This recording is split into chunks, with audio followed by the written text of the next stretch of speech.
آج یہاں جمعیت علماء اسلام کے آئی-9 مرکز میں آل پارٹیز کانفرنس بلوچستان کی اپوزیشن جماعتوں پر مشتمل قیادت شریک ہوئی۔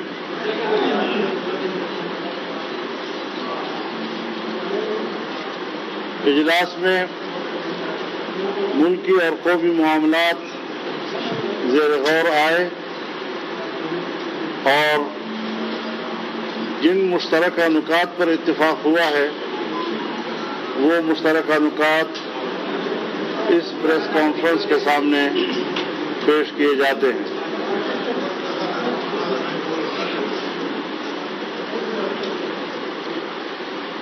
اٹھارہویں ترمیم کے بارے میں حکومتی بیانات تشویشناک ہیں۔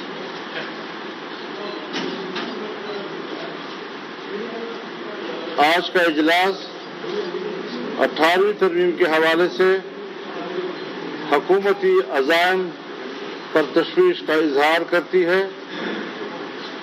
آل پارٹیز کانفرنس فیصلہ کرتی ہے کہ 18ویں ترمیم پر اس کی روح کے مطابق عمل درآمد کیا جائے گا اور اس میں کسی قسم کی ترمیم یا رد و بدل برداشت نہیں کی جائے گی۔ 10ویں NFC ایوارڈ میں آئین کی دفعہ 160 کی شق نمبر 3 کی ذیلی شق A کے تحت صوبوں کا 57.5% حصہ متعین ہے، جس میں کسی قسم کی کمی کو قبول نہیں کیا جائے گا۔ 18ویں آئینی ترمیم اور NFC ایوارڈ کو وفاق کی جانب سے اگر اس میں رد و بدل کی کوشش کی گئی تو اس کی ہر سطح پر جمہوری قوتوں کی طرف سے مزاحمت کی جائے گی۔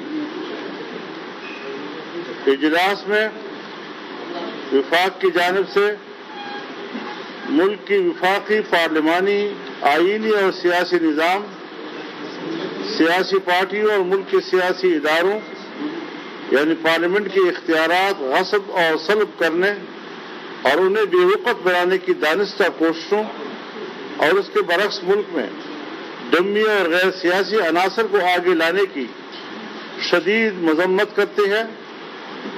تمام سیاسی پارٹیاں واضح کرتی ہیں کہ ملک کو اس کے حقیقی منتخب پارلیمنٹ اور اسمبلیاں ہی بحرانوں سے نکال سکتی ہے۔ آج کی آل پارٹیز کانفرنس ملک میں بالعموم اور صوبہ بلوچستان میں بالخصوص FC کی ظالمانہ انتظامی اختیارات ختم کرنے کا مطالبہ کرتی ہے اور تمام ملک اور بالخصوص بلوچستان میں لاپتہ افراد کو بازیاب کرانے کا مطالبہ کرتی ہے اور ملک میں جاری غیر آئینی اور غیر قانونی گرفتاریوں کی مذمت کرتی ہے اور مطالبہ کرتی ہے کہ اس غیر آئینی، غیر قانونی اور غیر انسانی عمل کو فوری طور پر روکا جائے اور گرفتار افراد کو فوری طور پر بازیاب کیا جائے۔ آل پارٹیز کانفرنس ملک میں جاری میگا پروجیکٹس سی پیک کے جاری منصوبوں پر اجلاس نے تفصیلی غور کیا۔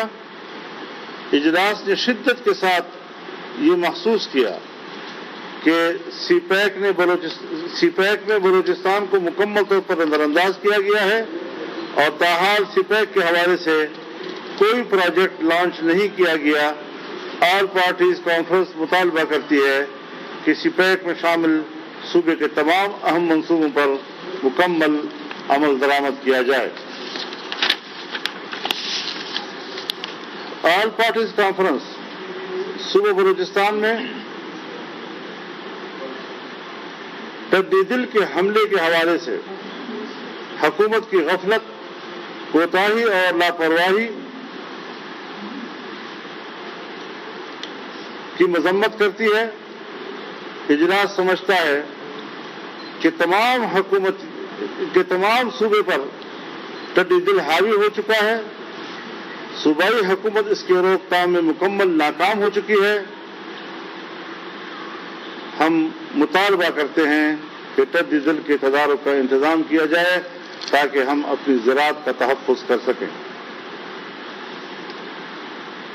کورونا جو ایک عالمی وبا ہے، پاکستان کے تمام علاقے اس کی لپیٹ میں ہیں، مگر عام آدمی کے علاج معالجے اور اس حوالے سے ہسپتالوں میں گنجائش اور علاج کے انتظامات نہ ہونے کے برابر ہیں۔ وفاقی اور صوبائی حکومتیں اس حوالے سے ناکامی کی مکمل ذمہ دار ہیں، جس سے اموات کی شرح روز افزوں ہوتی جا رہی ہے۔ اس سلسلے میں ہنگامی بنیادوں پر اقدامات کی ضرورت ہے۔ تربت یعنی کیچ اور ہزارہ ٹاؤن کوئٹہ کے دلسوز واقعات پر شدید افسوس کا اظہار کرتا ہے اور اجلاس ان واقعات کی پرزور مذمت کرتا ہے اور قاتلوں کو گرفتار کر کے کیفر کردار تک پہنچانے کا پرزور مطالبہ کرتا ہے۔ کانفرنس ریاستی سرپرستی میں بلوچستان بھر میں ڈیتھ اسکواڈ کے مکمل خاتمے کا مطالبہ کرتا ہے، تفتان اور چمن بارڈر کو دوبارہ کھولنے اور اسے فعال بنانے کا مطالبہ کرتا ہے، مقامی آبادی کو قانون کے مطابق کاروبار کی مکمل اجازت دی جائے۔ یہ شکایت عام ہوتی جا رہی ہے کہ بلوچستان میں جعلی ڈومیسائل کا اجرا مقامی آبادی کے لیے مشکلات کا باعث بن رہا ہے۔ جانچ پڑتال کر کے فوری طور پر جعلی ڈومیسائل منسوخ کر دیے جائیں تاکہ مقامی آبادی کا حق نہ مارا جائے۔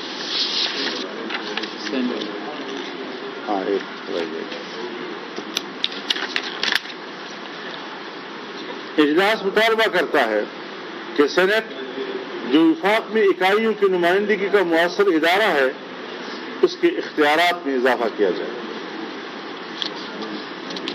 مینگل صاحب، آپ سے میرا سوال ہوگا کہ مولانا کے ساتھ اپوزیشن کے ساتھ آپ آ کر بیٹھے ہیں ABC میں، آپ نے واقعی یہ حتمی فیصلہ کر لیا ہے کہ اب حکومت کے ساتھ نہیں جانا؟ کیونکہ آپ کی ویسے تو کریڈیبلٹی آپ کی کمال کی، آپ کی فیملی کی بڑی زبردست رہی ہے، لیکن یہ 2 سال میں ہم نے دیکھا ہے کہ آپ نے MQM والی سیاست کو تھوڑا سا کوئی اپنایا ہوا ہے، تو لوگ یہ بڑے سوالات اٹھا رہے ہیں، ڈسکس کر رہے ہیں۔ اب بھی حکومت نے آج بھی خبر چلوائی ہے کہ ٹیم آئے گی آپ کے پاس شاید آج یا کل، تو کتنے چانسز ہیں کہ واپس نہیں جائیں گے آپ؟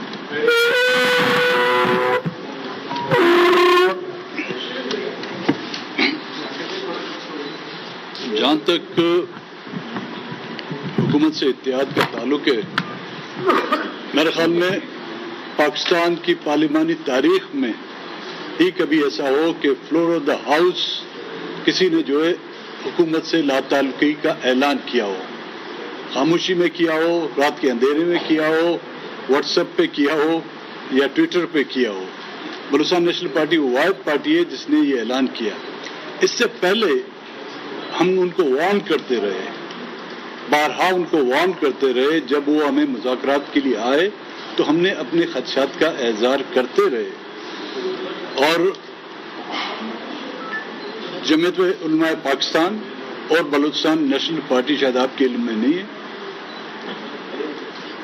1973 سے لے کر بلوچستان میں جو ہے انہوں نے اکٹھے حکومت کی اور اکٹھے اپوزیشن میں رہے ہیں۔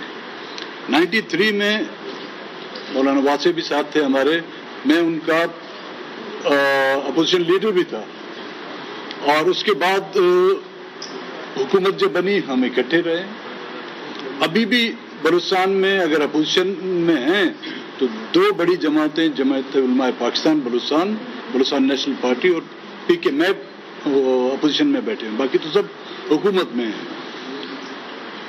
سیاسی لوگ ہیں۔ ہم نے نہ، اور اچھا ایک بات واضح کروں میں، جب میں نے اعلان کیا اس وقت بھی ہم آزاد بینچز پر بیٹھے ہوئے تھے، اپنے مطالبات رکھ کے اب بھی ہم آزاد بینچز پر بیٹھے ہوئے ہیں۔